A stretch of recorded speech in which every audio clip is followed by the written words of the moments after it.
If anyone has to take over for Captain Anderson, I'm glad it's you. I'm not sure about having non-humans on our ship, though. We're all on the same team here, Presley. With all due respect, ma'am, that's what they said about Nihilus. Look how that turned out. Speak freely, Presley. I want to know if you have a problem with non-humans. It's not that, Commander. Humanity has always handled its own problems. Saren attacked one of our colonies. We should be the ones to stop him. We don't need their help. Some people think asking for help is a sign of weakness. That's just being stupid and stubborn. No matter how strong you are, allies can make you stronger. I guess so. Maybe I'm just stuck in the old ways of thinking. But don't worry, Commander. This won't be a problem. How did you end up assigned to the Normandy? I signed up with the Alliance as a navigator right out of school, following in my grandfather's footsteps, I guess. My first posting was on the Agincourt. We were one of the first reinforcements to arrive at Elysium after the Blitz hit. Those raiders were no match for an Alliance frigate. Of course, the only reason the colony was still standing was because of you, Commander. I can't believe you held out as long as you did. How'd you end up on the Normandy? I got my officer's commission after Elysium. Must have made an impression on the right people. Captain asked for me when he was picking his crew. Carry on, Presley. Yes, ma'am.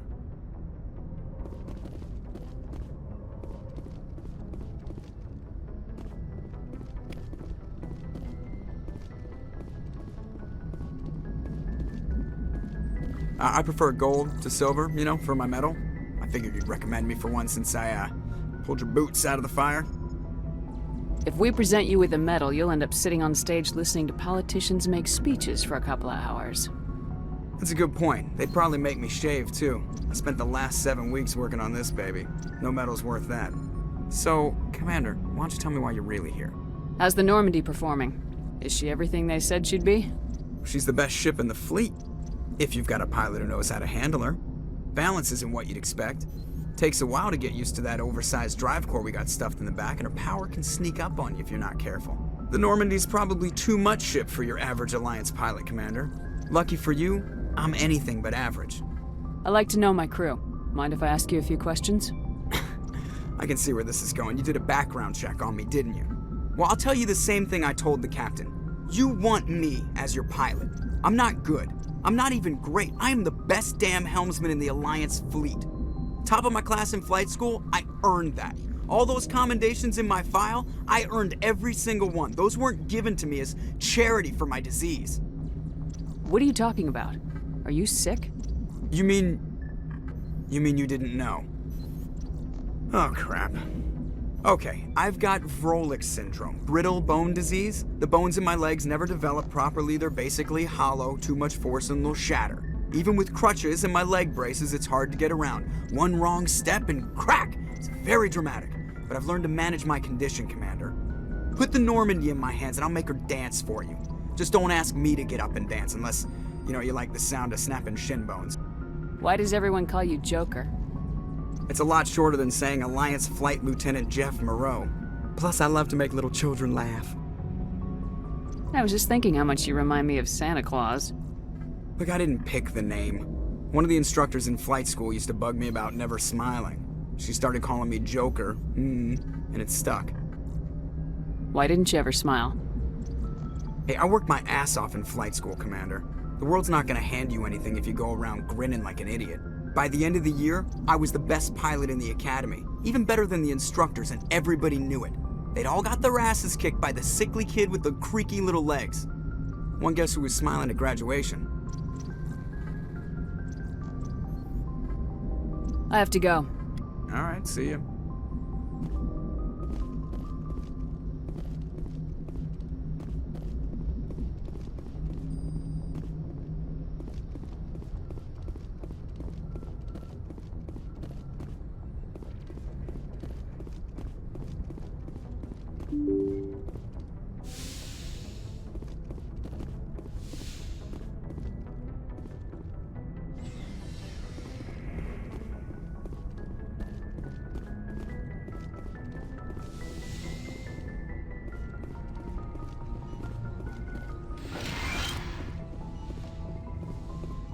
Yes, Commander?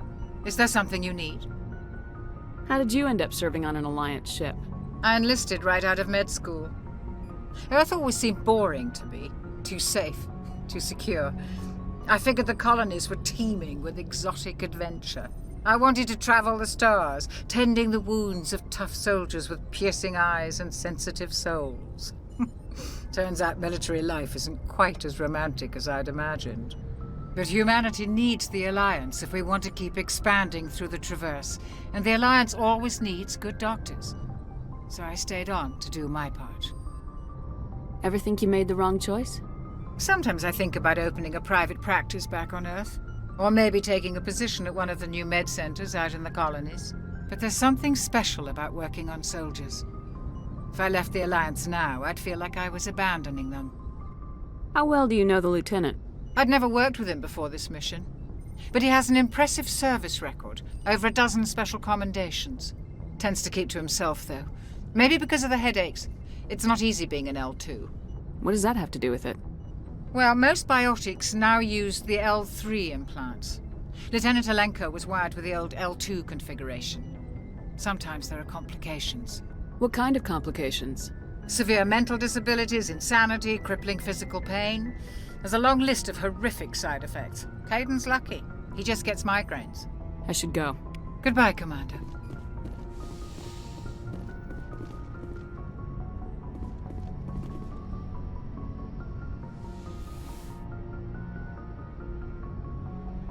Commander, are you coming to check up on me? You look much better. How are you feeling? Dr. Chakwas assures me I am going to be fine. I was impressed with her knowledge of Asari physiology. You're in good hands. Dr. Chakwas knows what she's doing. I never properly thanked you for saving me from the Geth, Commander. If you hadn't shown up, I'm just glad we got there in time. so am I. I know you took a chance bringing me aboard this ship. I have seen the way your crew looks at me. They do not trust me. But I am not like Benezia. I will do whatever I can to help you stop Saren. I promise. Don't worry, Liara. I trust you. I know you won't let me down. It means a lot to hear you say that, Commander. Thank you. Tell me about yourself, Liara. Me? I am afraid I am not very interesting, Commander. I spend most of my time on remote digs, unearthing mundane items buried in long-forgotten Prothean ruins. You must enjoy something about it. I love my work. Seeking out history's lost secrets has a special appeal for me. You were actually touched by working Prothean technology. That is why I find you so fascinating, Commander. Sounds like you want to dissect me in a lab somewhere.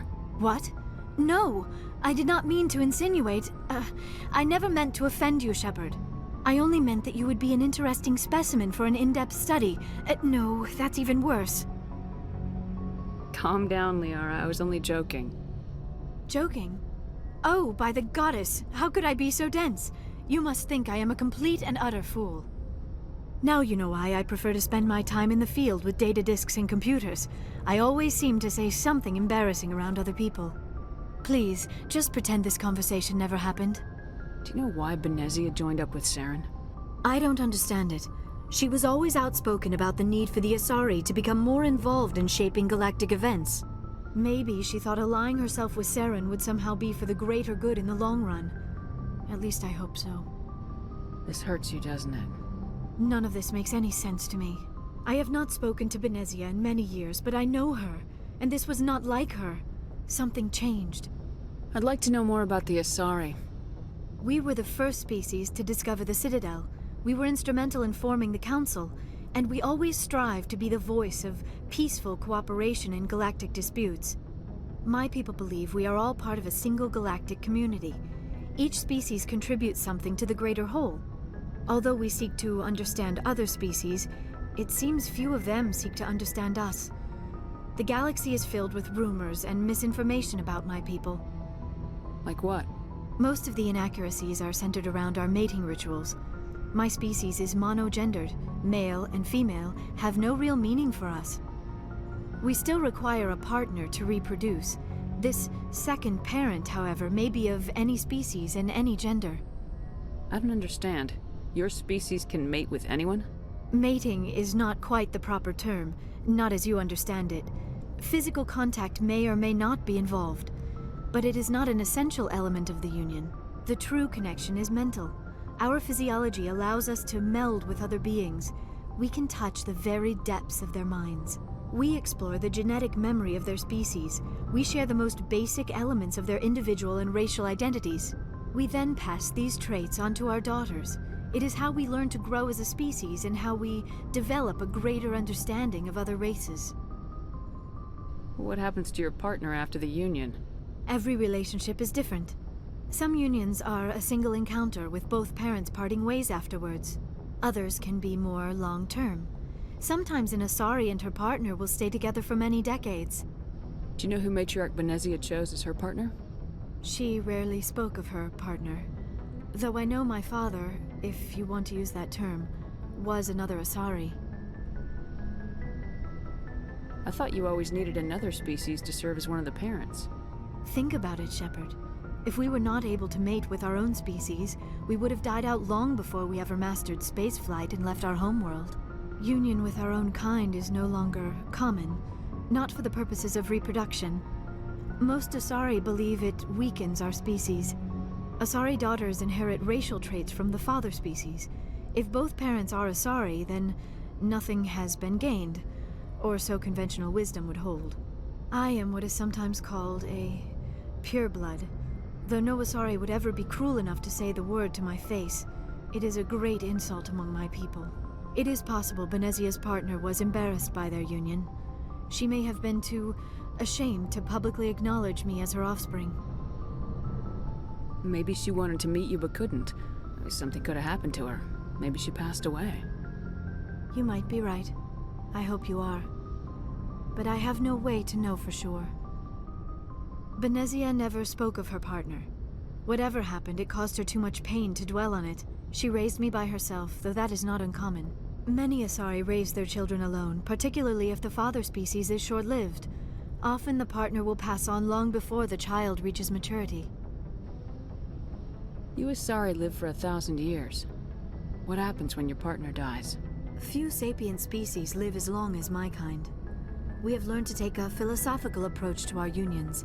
We do not focus on the inevitable loss of our partners. Instead, we enjoy the time we spend with them. And even after they're gone, a part of them lives on in us. The union is a connection that transcends both time and space. I should go. Goodbye, Shepard.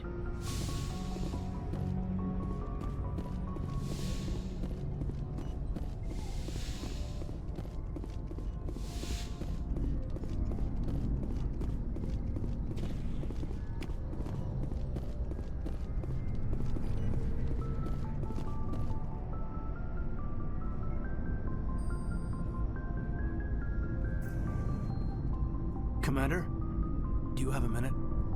I always make time for my officers. Off the record, I think there's something wrong here. This Saren is looking for records on some kind of galactic extinction, but we can't get backup from the Council? Sorry, Commander. There's writing on the wall here, but someone isn't reading it. The Council doesn't want to believe anything's wrong. I'd call it human nature, but... I hear you. It just seems like a group that's been around as long as the Council should see this coming. I mean, it's funny, we finally get out here, and the final frontier was already settled. And the residents don't even seem impressed by the view. Or the dangers. Well, well. You're a romantic. Did you sign on for the dream, Malenko? Secure a man's future in space? Yeah, I read a lot of those books when I was a kid, where the hero goes to space to prove himself worthy of a woman he loves, or, you know, for justice. Maybe I was a romantic in the beginning, but I thought about it after brain camp. Biotic acclimation and temperance training. I'm not looking for the dream. I just want to do some good. See what's out here. Sorry if I got too informal. Protocol wasn't a big focus back in Bot. Tell me about it. Biotic acclimation and temperance didn't last past the airlock. To the kids they hauled in, it was brain camp. Sorry, hauled in is unkind. We were encouraged to commit to an evaluation of our abilities so an understanding of biotics could be compiled. There are worse results of accidental exposure to element 0 in the womb. Beats the brain tumors some kids grew up with. Seems like you beat the odds. How many didn't make it? Out of 100, maybe 60 have no effect. 30 suffer adverse effects, little things like brain cancer. The other 10 show enough ability to augment with implants. Not always permanent, though. Not like the cancer. Next thing you know, you're out on Jump Zero. And how's a kid supposed to deal with that? A station at the edge of human space. Jump Zero is Gagarin Station, right? What's it like? Yeah, that's the official name. Biggest and farthest facility we had for decades. Right on the termination shock, the outer edge of the solar system. It's where they did all the Goose Chase FTL research before we caught on to using mass effect fields. It was a sterile research platform when I was there. You know of any intentional exposures for certain? No one knows. Doesn't mean they didn't happen. As big as the exposures were, it was hard to track down accidentals. It was different then. No one knew the potential, so there wasn't a lot of regulation. Anything Kinetics did was gold. I'm not saying they intentionally detonated drives over our outposts, but in retrospect, they were damn quick on the scene. There were other kids in the same boat, right? At least you weren't alone out there. That's true. We did have a little circle that'd get together every night before lights out. We didn't have much to do, though. It was a research platform then, and Kinetics kept Jump Zero off the extranet to prevent leaks.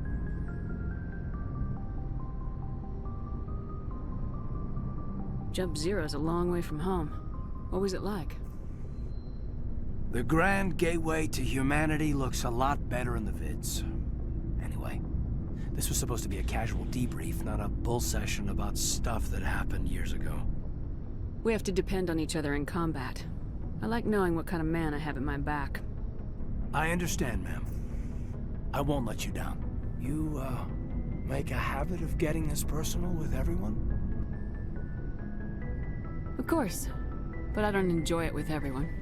We'll talk again later. I'll need some time to process that, Commander. But, yeah, I'd like that.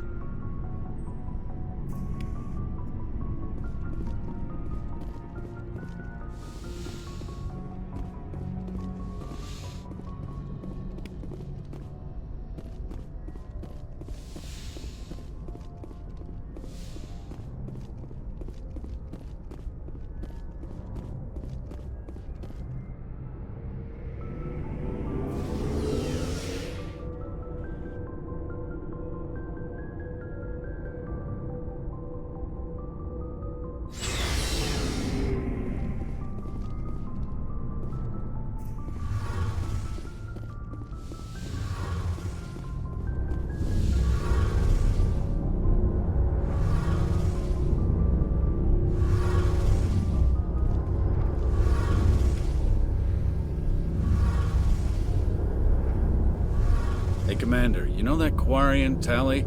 She's been spending all her time down here asking me about our engines. I'll tell her to leave you alone. What? No, she's amazing. I wish my guys were half as smart as she is.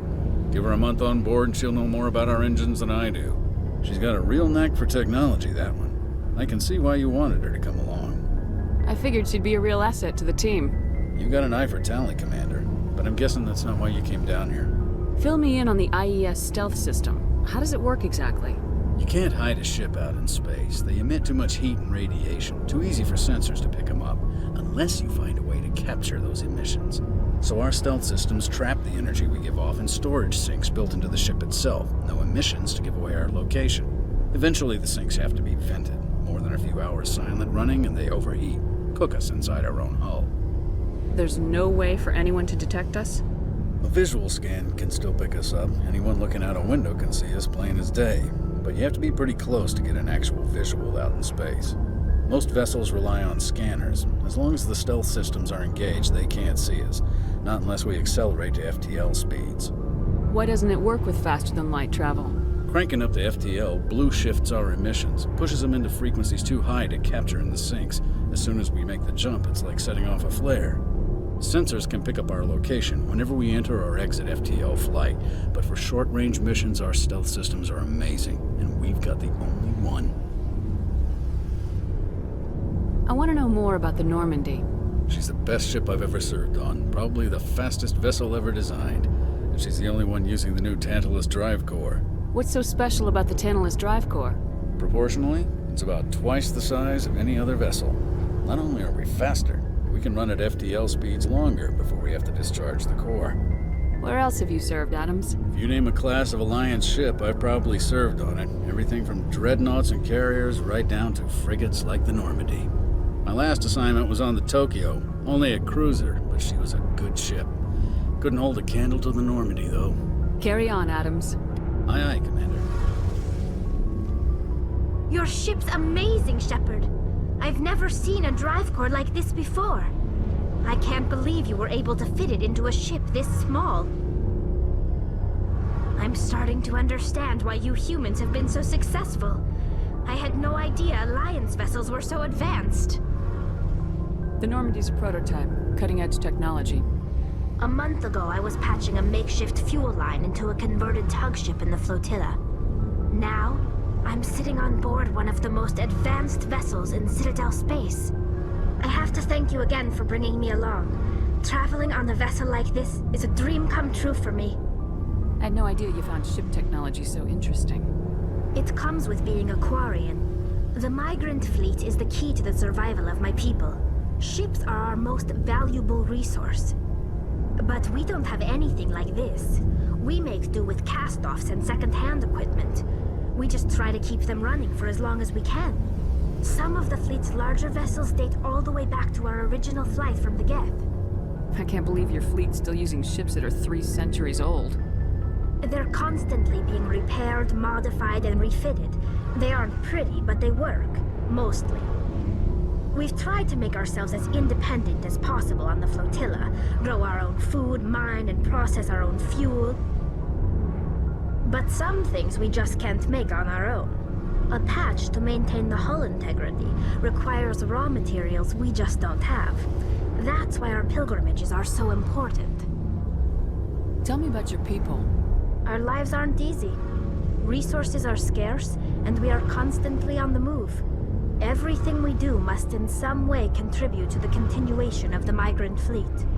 There are 17 million Quarians in the flotilla, and each of us relies on the others for survival. The bonds among my people are strong. Unfortunately, we have had to surrender many of the freedoms and civil liberties other species take for granted. What kind of freedoms? Well, it's illegal for parents to have more than one child. If our population grows too much, it would strain our resources to their breaking point. Of course, we also can't allow our numbers to become too few. If our population is in decline, the rule against single births is temporarily repealed. In extreme cases of population decline, incentives are even offered to encourage multiple births, though the Conclave hasn't had to take such measures in nearly a century. That's your government. The Conclave is our civilian branch of government. Each ship can elect a representative to serve on the Conclave and make decisions that affect the fleet as a whole. On matters that affect an individual ship, however, the captain has the final say. It's a tradition that dates back to the early days, when the fleet was governed by martial law. Fortunately, most captains nowadays are smart enough to have an elected council from their crew to give them advice and guidance. So the ultimate power rests with elected officials? In practice, the Conclave and the respective council for each ship tend to set the rules that govern our daily lives. But in theory, we are still under military jurisdiction. The 5 top-ranking military officials in the fleet serve on the Admiralty Board. These 5 have the power to overrule any decision by the Conclave in case of emergency. To do so requires unanimous agreement among the Admiralty, and they can only do this once. After that, the entire board must resign their posts. It's a safeguard that served us well.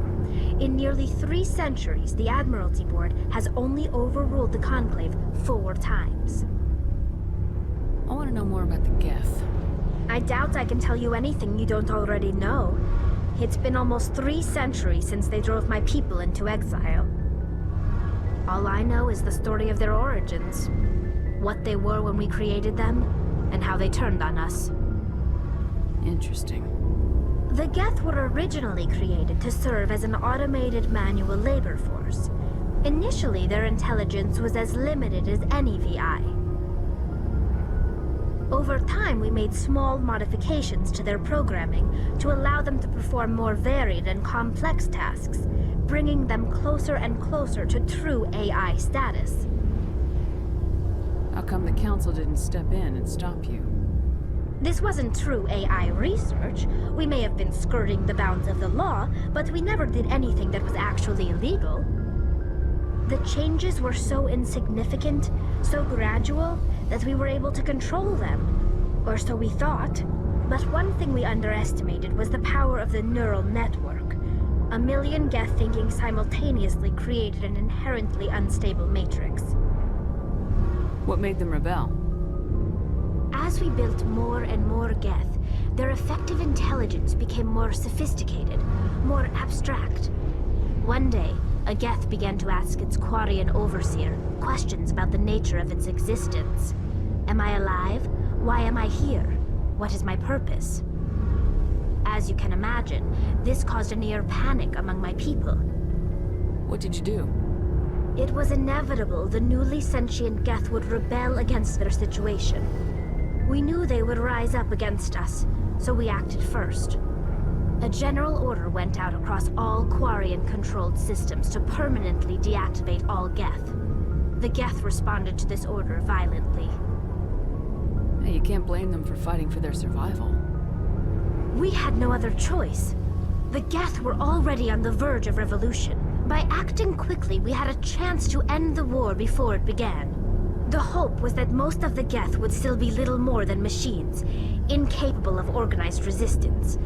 But they had progressed much further than anyone anticipated. The war was long and bloody. Millions upon millions of Quarians died at their hands. In the end, we were forced to flee our own homeworld. We feared the Geth would pursue us, but they never came beyond the Veil. Now we drift through space, exile searching for a way to reclaim what was once ours. I want to know more about the pilgrimage. When my people reach maturity, we leave our birth ships and seek acceptance with a new crew. It's necessary to maintain genetic diversity among the fleet. But no ship wants to accept someone who will be a burden on them. So, to prove our worth, we embark on a pilgrimage. We set out alone, leaving the flotilla and our families behind us. We only return once we have found something of value we can bring back to the fleet.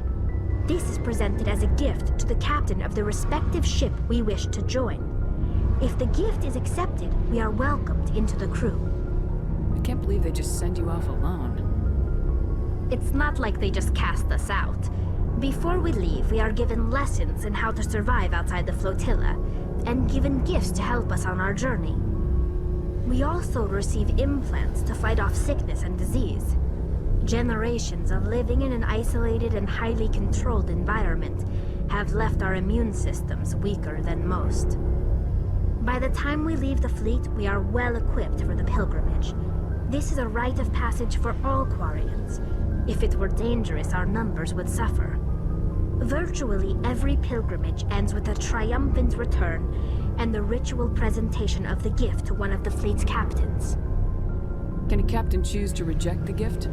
That doesn't happen often. Most captains are eager to increase the size of their crew. It increases their own standing in our society. Even when the gift is not particularly valuable, the captain usually accepts it out of a sense of tradition. However, there is a stigma to presenting a substandard gift. It's not the best way to make a good impression on a new community. Most pilgrims don't return until they find something worthwhile. I want to talk about something else. Like what? I should go. See you later.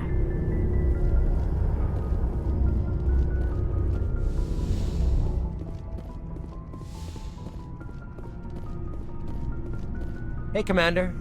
Looking for some extra supplies before you head out? What have you got? Whatever you want. Armor, weapons, mods. It's not standard Alliance issue, but that's not necessarily a bad thing. Well, as long as you don't mind paying for it. Why should I pay you for my weapons and armor? My stuff doesn't come from the Alliance. I have to purchase it myself, and it's not cheap. Hell, the licenses alone have set me back more than I'd like. But no licenses, no goods. Without the goods, I'm out of a job. How often will you get new items? Well, that depends on how many licenses you've purchased. But I'll rotate items on a regular basis regardless. And anytime we land someplace with a big enough port, I'll buy, sell, and trade whatever I can. Check back often. I need to move items quickly, so only the most basic items will be stocked consistently. Not right now, thanks. No problem. Keep checking back. Commander, nice work out there. I knew working with the Spectre would be better than life at CSEC. Have you worked with the Spectre before? Well, no, but I know what they're like. Spectres make their own rules. You're free to handle things your way. At CSEC, you're buried by rules. The damn bureaucrats are always on your back. Being a Spectre does have its advantages. Exactly my point. If I'm trying to take down a suspect, it shouldn't matter how I do it, as long as I do it. But CSEC wants it done their way. Protocol and procedure come first. That's why I left. So you just quit because you didn't like the way they do things? There's more to it than that. It didn't start out bad, but as I rose in ranks, I got saddled with more and more red tape. CSEC's handling of Saren was typical. I just couldn't take it anymore. I hate leaving. I hope you made the right choice. I'd hate for you to regret it later. Well, that's sort of why I teamed up with you. It's a chance for me to get off the Citadel, see how things are done outside CSEC. Either way, I plan to make the most of this. And without CSEC headquarters looking over my shoulder, well, maybe I can get the job done my way for a change. As long as you do your job well, you're free to go about your business as you see fit. Thank you, Commander.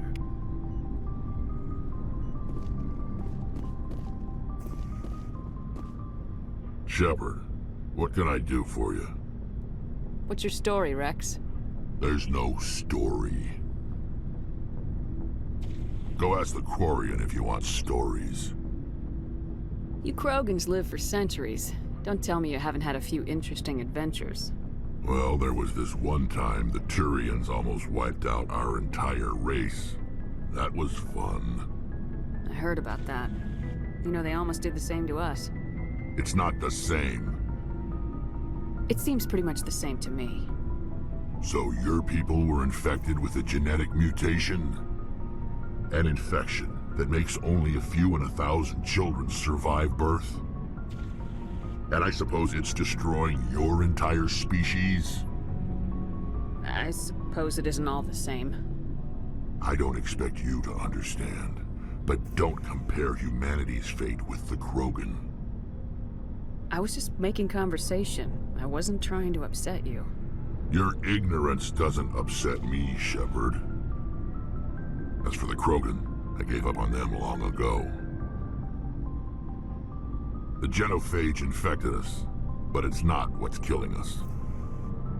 So long, Rex. Shepard. Commander? What's your opinion of the last mission? Not sure I buy Dr. Tassoni's story about her and her mom not talking. They're family, right? I think she's being straight with us. Or at least I don't think she lies very often. Yeah, she's probably really bad at it. Hey, want me to ask her about her sex life? Might be illuminating. I don't think she's used to teasing, good-natured or otherwise. No fun, Commander. Too bad those ruins got destroyed. I mean, they lasted thousands of years. That's impressive. Do you have a few minutes to talk? One-on-one? Sure. I was hoping to get a minute of your time off the record. I keep an open door policy. If you have any concerns, lay them on me. All right. I know things are different aboard the Normandy, but I'm concerned about the aliens, Vicarian and Rex. With all due respect, Commander, should they have full access to the ship? They may not serve the Alliance, Chief, but they're allies. At least as far as Saren goes. This is the most advanced ship in the Alliance Navy. I don't think we should give them free rein to poke around the vital systems.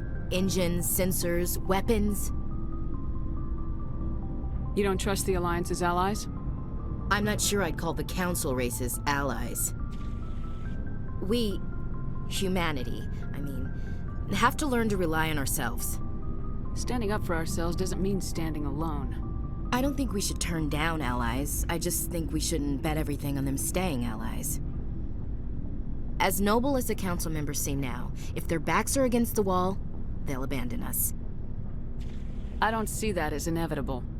Look, if you're fighting a bear and the only way for you to survive is to sick your dog on it and run, you'll do it. As much as you love your dog, it isn't human. It's not racism, not really. Members of their species will always be more important to them than humans are. You sound like one of those Terra Firma party pamphlets, Chief. Terra Firma is a pack of jackals. The founders had ideals. These days they just play off xenophobia and bigotry. I hope my reasons are more rational. My father, grandfather, great-grandmother, they all picked up a rifle and swore the oath of service. I guess we just tend to think of Earth's interests as our own. All right, I can see where your concerns are coming from, Williams. But this is a multilateral mission. You're gonna have to work with aliens, like it or not. It won't be a problem, Commander. You say jump, I say how high. You tell me to kiss a Turian, I'll ask which cheek. I'm glad there won't be a problem. Anything else you need, Commander? Dismissed, Chief. Ma'am.